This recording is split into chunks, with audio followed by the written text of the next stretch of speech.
Uphold the conviction. Prosecutors tell judge to keep cartel in prison as evidence was enough to lock him away.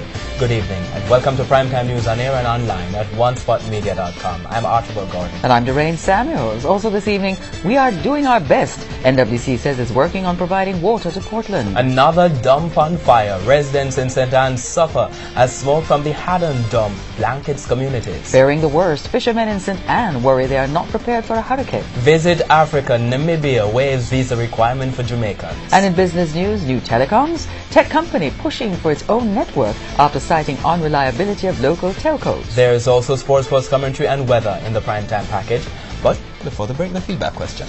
This evening we're asking, what is your reaction to the argument so far in the cartel appeal? Share comments online, facebook.com/televisionjamaica and tweet at televisionjams. Please stay with us. Primetime News returns after this break.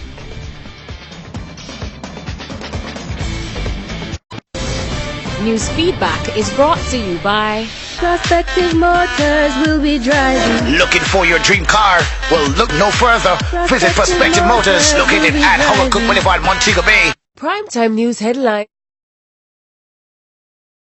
Time last week asking the three-member panel of judges to free the men who have been convicted for the 2011 murder of Clive Lizard Williams. Today, prosecutors insisted that even if there is merit in the arguments raised by the appellant's attorneys, the jury would still have come back with a guilty verdict given the evidence against the men. Prosecutors spent the afternoon ripping into the arguments about a contaminated jury, among other things. TVJ's Vashon Brown is covering the appeal. The second day of oral submissions from the prosecution, the court heard arguments from Senior Deputy Director of Public Prosecutions, Jeremy Taylor. The first issue, the alleged case of bribery by one juror on March 13, 2014. The trial judge decided to allow the jury to deliberate after the issue was brought to his attention, but he first reminded the jurors of their oath. Lawyers for the appellants said Cartel and his co-accused were tried by a contaminated and tainted jury. Prosecutors told the court today that what the trial judge had before him was merely an allegation.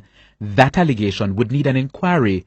Jeremy Taylor argued that there were limits to the type of inquiry that the trial judge could have conducted. In fact, Mr. Taylor said an inquiry would mean the rule of secrecy would be breached. That's because jurors would be questioned about what they said and heard while in the jury room. For the prosecution, the retired High Court Judge Justice Lennox Campbell recognized his limits.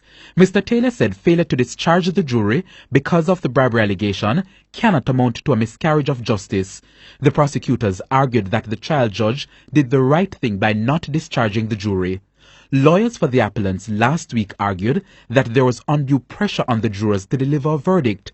The jury was sent to deliberate 18 minutes to 4 p.m. on Thursday, March 13, 2014. The lawyers for the appellants argued that the review of the evidence was impossible to take place at that time. Evidence of over 20 witnesses, 5 unsworn statements, 27 exhibits, and 2 weeks of summation. Today, the prosecutors told the court that it does not follow that because the jury was retired after 3 p.m. means there was any undue pressure. Jeremy Taylor maintained that there was no evidence that the verdict was rushed. Another issue is the credibility and consistency of Lamar Chow's evidence. Chow was the Crown's main witness. According to the prosecution, the trial judge told the jury how to deal with the discrepancies in Chow's evidence, especially as it relates to the time he arrived at Swallowfield Avenue.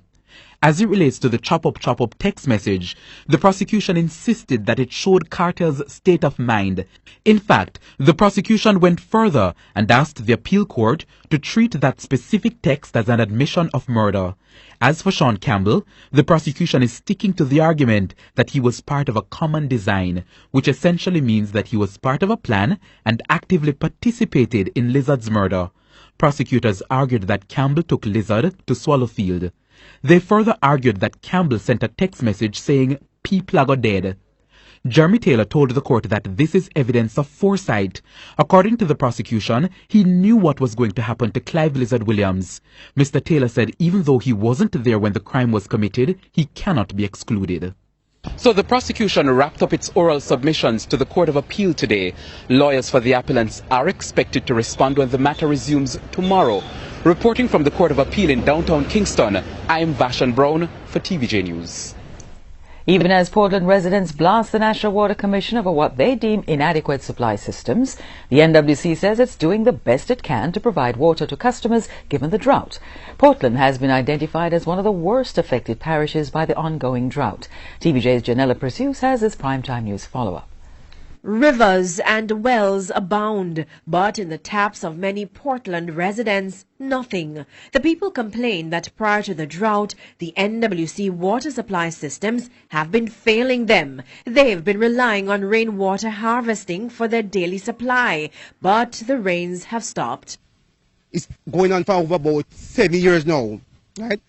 If water is at the pipe today, right? And there's no, say about Friday, there's no water at the pipe. The first thing here, them are up on the pump. That pump develop problem just about every week. This is the pump he's referring to, which is located at Sherwood Forest. It serves areas like Ferry Hill and Castle. Not only are there questions about its functionality, but we observed several leaks. With the ongoing drought, the issues are expected to linger. Public Relations Manager at the National Water Commission, NWC, Charles Buchanan, says due to the drought, the intake at several water supply systems have dwindled. So, for example, at the Turtle Crawl water supply system, which serves a large part of areas including Sansan and parts of Boston even, and other parts of Portland, we have seen a situation where the inflows have declined by as much as 90%. The remaining 10% serves hundreds of customers, and so he asked how. We're having to stop pumping operations at the Turtle Call source for several hours each day to allow the limited inflows coming in to build up in the storage area, so that, and then when it builds up to a certain level, we restart pumping operations. And within a matter of hours, the water in the storage is back down to near zero, and we are forced to stop. And this is what we have been forced to do over the course of the last few weeks with the severe conditions. Where the NWC cannot manipulate the system to provide water, we were told that it will be trucked to the affected communities. We also brought to Mr. Charles's attention the quality of the water coming from the pipe. This is how one resident best described it. Car right now with Mowley. And if you see it no clean there now. What I have been advised as well is that whilst the bacteriological quality of the water is okay, the issue regarding its aesthetics and the presentation of it is certainly below standard and not what we want it to be. Janella Pursues, TVJ News. The Jamaica Fire Brigade and the National Solid Waste Management Authority are reporting that the blaze at the Haddon disposal site in Monique, St. Anne is now under control. Firefighters have been battling the fire for the last 3 days, but as it turns out, the smoke in the area is now a nuisance for residents. TVJ's Anthony Lugg has the story. Another dump on fire. On June 28, it was Riverton in St. Andrew. July 15, retirement in St. James. Less than a week later, Haddon in St. Anne. These are scenes from the Haddon disposal site in St. Anne on Monday morning, filled with smoke. Firefighters had to be called in on Friday following reports of a fire at the disposal site. It was brought under control, but we're being told that by Saturday it got worse. The fire has actually spread into the forestry of the landfill, so the area is widespread. We had an intense smoke coverage with the assistance of the fire brigade and privately contracted water trucks. We have been able to reduce that significantly. Word on the ground is that the dump was lit. But are those claims true? We put that question to Regional Operations Manager for NEPM Waste Management, Tracy Fakuri. That would be an allegation. We would not necessarily go in that direction because just spontaneous combustion alone can trigger something like this, as well as persons bringing garbage into the disposal site who may not be aware that there is fire in the garbage that they have collected from source, and bringing here could also result in a landfill fire of this magnitude. Over in the Haddon community, At least one resident is concerned. So I don't see nothing doing. And lots of us are tough about these things. It's tough with this loans and everything. Can't breathe. But despite that concern, the smoke continues to spread. And it appears bringing the smoke nuisance under control could take some time. From a firefighting perspective, there is little that we can do because this situation really requires the landfill to be covered with some form of marl or topsoil. We will now commence our covering exercise, which will serve two functions. It will extinguish all remaining fire and get rid of the smoke, as well as it will have the landfill operating in a more controllable manner. So should we have a recurrent, we are better able to deal with it in a faster period of time. Anthony Logg, TVJ News. A top story this evening: uphold the conviction. Prosecutors tell judge to keep cartel in prison as evidence was enough to lock him away. And still ahead, fishermen in St. Anne worry they are not prepared for a hurricane. And in business news, tech company pushing for its own network after citing unreliability of local telcos. We'll be right back. Welcome back to Primetime News. Fishermen in Oteria St. Anne are fearing the worst for the 2018 hurricane season. They're calling for the government to help them form a fishermen's co-op to protect their livelihood. TVJ's Shamela Mitchell-Pullen reports. It's less than 2 months into the hurricane season, and already one group of fishermen in Oteria St. Anne is worried about their level of preparedness for a possible storm. We see a simple nor'west weather came, and Tony boat mash up, Mr. Blue boat mash up, about couple boat mash up about 9 months or 10 months ago of the simple weather that came. And I don't know if they get the compensation for those as yet. So, and that is not a storm, it's just a nor'west weather, like we call it rough sea. And as they recall, memories of the impact of some hurricanes in the past has driven even more fear in them. We have an hurricane last year named Matthews, which that was devastating. Not only do these fishermen feel unsafe, but they also complained about challenges they are having with space to store their gear, which is why they think one way to resolve this is to put in place a fishermen cooperative. If a storm should come to Jamaica right now, in this season that's going on, I think all this stone behind me probably reach.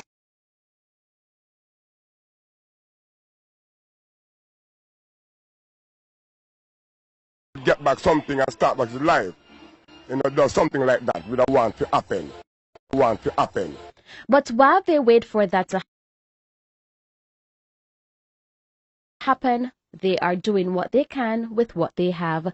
I would take things are very serious now. It's not like before where people don't take things serious. Now we get more smart and we take everything serious. So if there's a weather coming in, we're going to take in our pots, take in our fishing nets, move our boat from close to the ocean, that we can protect our property after the storm, that we can have our livelihood. And listen to the weather, man. We're not going out there for see rough, because we don't have no man for lose a sea. We come to feed the nation, so we don't come to lose man a sea. So we're well prepared. This side, we don't fret about hurricane a sea. Because from we hear the hurricane out, we drop all boat and we stay on land and cook and eat. Shamela Mitchell-Pullen, TVJ News. Alleviating the impact of climate change on the agricultural sector. That's a focus for the coming week as a crop simulation modelling workshop was started at the University. The workshop is a collaboration involving UWI-MONA, the Agriculture Ministry, as well as University of Florida. Drought, flooding, plant diseases. These are some of the issues impacting the agriculture sector, not only in Jamaica, but across the region. Locally, Agriculture Minister Audley Shaw says there are serious concerns directly impacting economic growth. Farmers no longer know when to expect rain or to anticipate dry seasons, or which crops to plant when because of the changes they are seeing. It is within this context that I am therefore delighted to see that the university, through the Department of Physics and Life Sciences, is hosting this course in crop modeling. Professor Jared Hugenboom of the University of Florida in the U.S. explains that crop modeling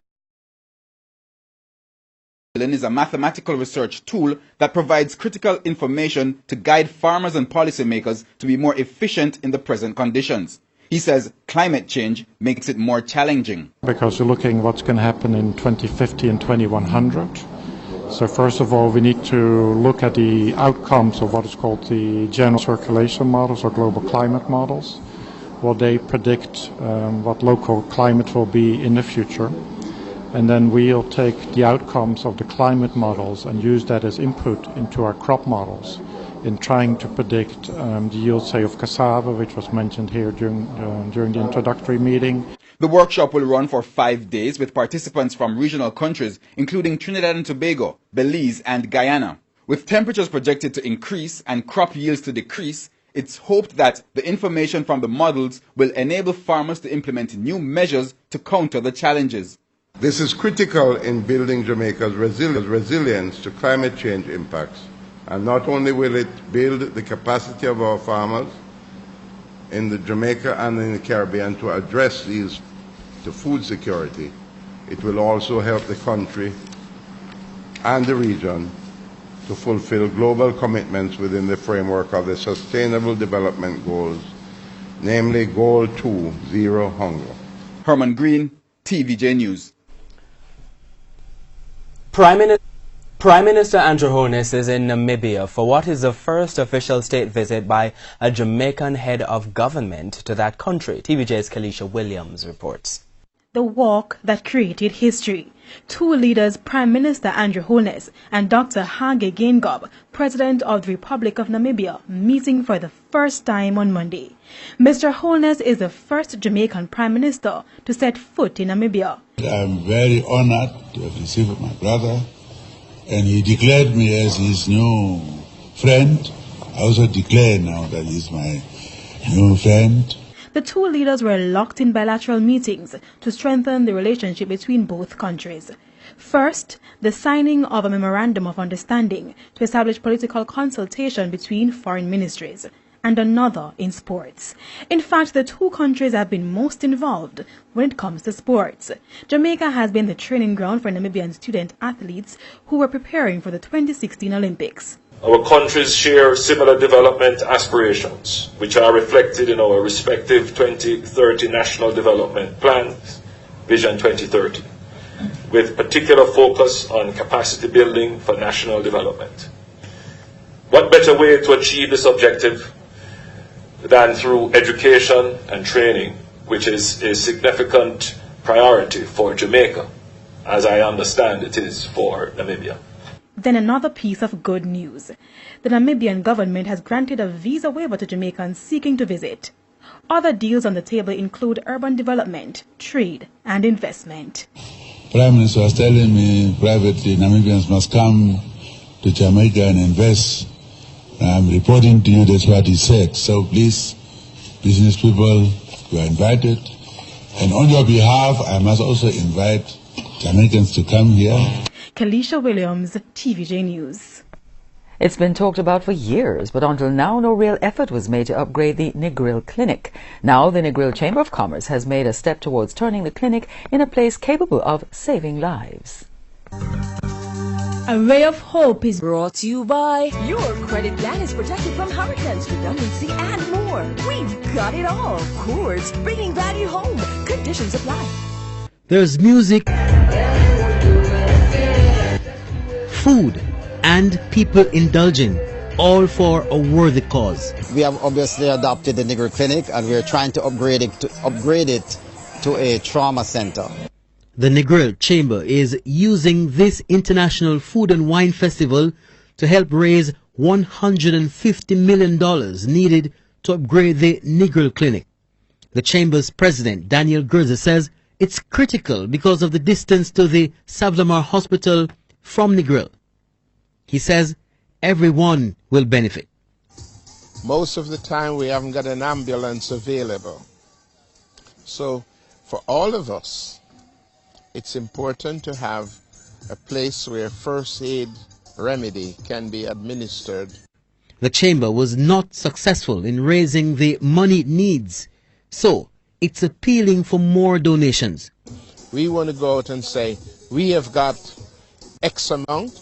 We're looking to raise ourselves quickly, about 40, 50 million. So when we go begging, we can say, this is what we have, and this is what we would like you to contribute. This might save your life one day. You never know. If you're even passing through Negril, if you work in Negril, if you do business in Negril, we don't know what the future would bring. There could be an accident, there could be sickness, and the clinic might save your life one day. So feel happy to donate, you know. The Chamber says, as of now, all funds raised will go to upgrading the clinic. I am Kirk Wright with a ray of hope. A Ray of Hope is brought to you by Your credit plan is protected from hurricanes, redundancy, and more. We've got it all. Coors, bringing value home. Conditions apply. The People's National Party PNP said it's restructuring to target more young people. At the party's National Executive Council meeting, Dr. Phillips said a committee will review its group structures and roles in the party. He added that the political expectations of young people today are different from those of previous generations.